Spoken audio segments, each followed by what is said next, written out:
নমস্কার সবাইকে। আশা করি সবাই ভালো আছেন, সুস্থ আছেন আর পজিটিভ আছেন। আপনাদের সবাইকে আমার চ্যানেলে স্বাগত জানাই।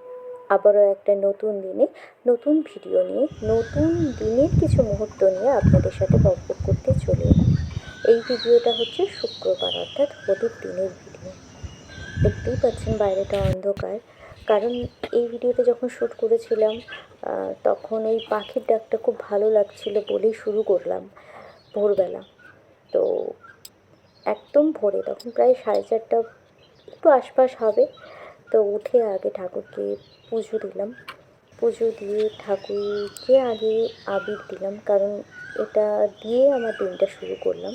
তারপরে এলো এই ভূতটা, তাই ভূতটাকে একটু রং মাখালাম। প্রথমে চেষ্টা করছিলাম পায়ে, বাট ও নেবেই না, যাই হোক ছেড়ে দিই। ভূতটাকে একটু গালে হালকা করে দিচ্ছিলাম, কারণ ওইভাবে রং ওর মাখা এবছর হবে না, তাই একটু একটু করে দিচ্ছিলাম। দিতে তো হবেই, কারণ মানে দোল বলে কথা, দোল না এবছর আবার আমাদের প্রথম বছর, তো একটু একটু তো খেলতেই হবে, কম কম করে হলো।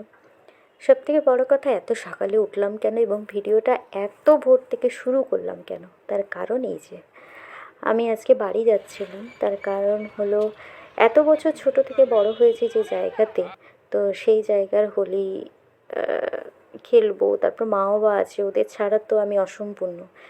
তো সেই জন্য বাইরের দিকে হাওয়া খেতে খেতে হাওড়া স্টেশনে এলাম এবং ট্রেনে উঠে হাওড়া মানে এই কোলাঘাট ব্রিজ পেরোচ্ছিল। আমাদের বাড়ি থেকে খুব সময় লাগে না, 2.5 ঘন্টা 3 ঘন্টা, 2.5 থেকে 3 ঘন্টা, কিন্তু ট্রেনের এত ভালো ব্যবস্থা, তার ফলে আমাদের বাড়ি যেতে প্রায় 4.5 ঘন্টা 5 ঘন্টা লেগেই যায়। তারপরে এই যে ইনি থাকলে সময়টা যে কোন দিক দিয়ে কেটে যায় বোঝাই যায় না। এই কথা বলতে বলতে আমার বাড়ির জায়গা চলে এলো এবং বাড়িও পৌঁছে গেলাম। বাড়ি এসে দেখলাম এই যে মহারানী এসে উপস্থিত, কারণ উনি সেজে গুজে এসেছেন আবির খেলবেন বলে। প্রতিটা বছর আবির খেলি একদম ভূতের মতো করে, এবছর একটু ভদ্রভাবে খেললাম। তারও কিছু কারণ আছে। তার কারণ হচ্ছে, কথায় সবাই বলে বিয়ের পর নাকি সবাই চেঞ্জ হয়ে যায়। আমি জানি না আমি কতটা চেঞ্জ হয়েছি, কিন্তু আমার আশেপাশের লোকগুলো চেঞ্জ হয়েছে এটুকু বুঝতে পারি, কারণ যাদের সাথে এত বছর হোলি খেলেছি তারা নিজেদের মতো করে ব্যস্ত। কেউ আর সেই সেই এফোর্টটা দেয় না, বা সেই জিনিসটা আর নেই অ্যাকচুয়ালি। যাই হোক, ছাড়ুন। তারপর বাড়ির সবার সাথে টুকটুক করে একটু আবির খেললাম। আমি না, সত্যি বলতে ভিডিও করি একটা কারণবশত, সেটা হচ্ছে এই ছোট্ট ছোট্ট মুহূর্তগুলোকে ধরে রাখার জন্য। অনেকে অনেক কথা বলে, কিন্তু কিছু করার নেই, আমার এই মুহূর্তগুলো খুব ইম্পর্টেন্ট। কারণ কথায় আছে না, আজ আছি তো কাল নেই। তাই যাই হোক, আপনারা সবাই ভালো থাকবেন, সুস্থ থাকবেন।